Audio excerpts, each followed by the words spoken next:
Leon, Pieter Strulens. zet hem even neer. Ja. Hi. Hallo. Je mag daar gaan pitchen voor de jury, maar Ja? ik zou bijna denken dat je gaat spelen voor de jury. Dat zou ik heel graag doen, maar ik denk dat is niet toegelaten. Of... Alles mag. Nou, Van ons allemaal binnen een minuut. Het moet allemaal binnen een minuut gebeuren, dat is al heel weinig natuurlijk. Nou, je hebt een minuut om je verhaal te doen voor de jury. Prima. Succes. Dank u wel. Goeiedag, ik ben Dieter Strulens. Ik heb het bedrijf Chez la Main opgericht enkele maanden geleden. En ik ben zelf conservatoriumstudent hier in Maastricht. En tevens ook nog psychologie doe ik erbij als een tweede studie. En dat bevalt me enorm. Maar nu over mijn verhaal. Ik heb een bedrijf opgericht dat intermediair kan gaan fungeren.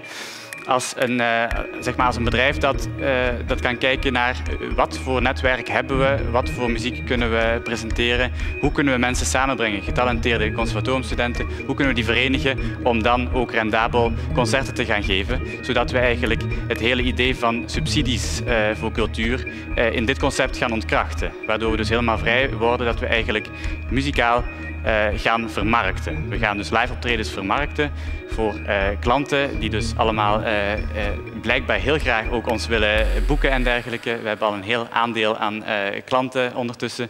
2 concerten per week, dus dat gaat erg goed. Mond-tot-mond reclame. Dus dat is het concept wat ik presenteer. Een minuut, joh, dat is zo snel voorbij. Zo snel, hè? Sneller Ja, dan je dat is denkt. ongelooflijk. Ja. Maar een cultuur bieden die niet afhankelijk is van subsidies lijkt me extreem goed bij de tijdsgeest passen. Precies, ja.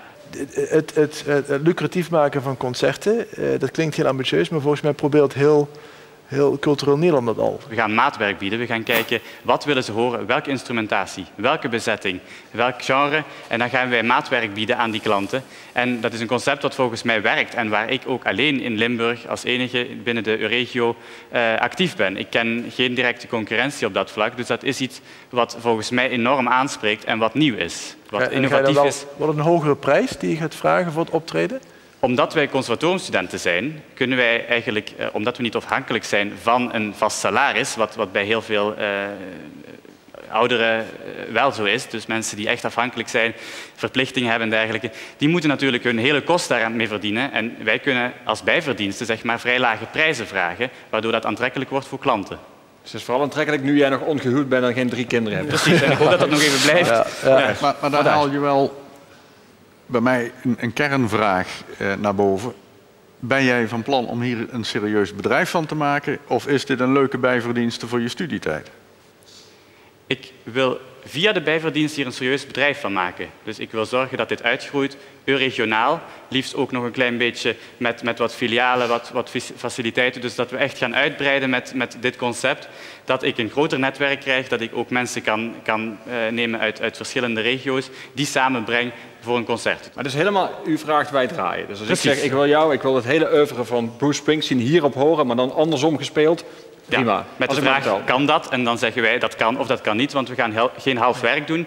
We gaan kijken, kunnen we dit doen? Ja. Tailor-made live music is eigenlijk de term wat we gebruiken. Dus alles tegenwoordig is ook enorm in als het tailor-made is. Maar daar zijn natuurlijk heel wat stappen voor nodig. Financiële middelen en cursussen natuurlijk, maar dat is allemaal een planningsproces. Ik ben eind augustus begonnen dit jaar, dus ik ben inderdaad in de loop om dat uit te breiden tot iets heel moois. Dank je wel. Dank u wel. Neem een instrument mee? Ik zou hem zeker meenemen, ja.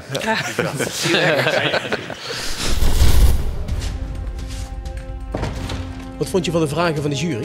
Vond ik heel terecht, vond ik heel juist gesteld. Dus ik had inderdaad veel mogelijkheid om nog dingen uit te leggen daarna. Dus ik hoop dat het hen bevallen is. Ik had wel wat willen horen eigenlijk. Ja, dat is jammer. Ja, dat is heel mooi geweest.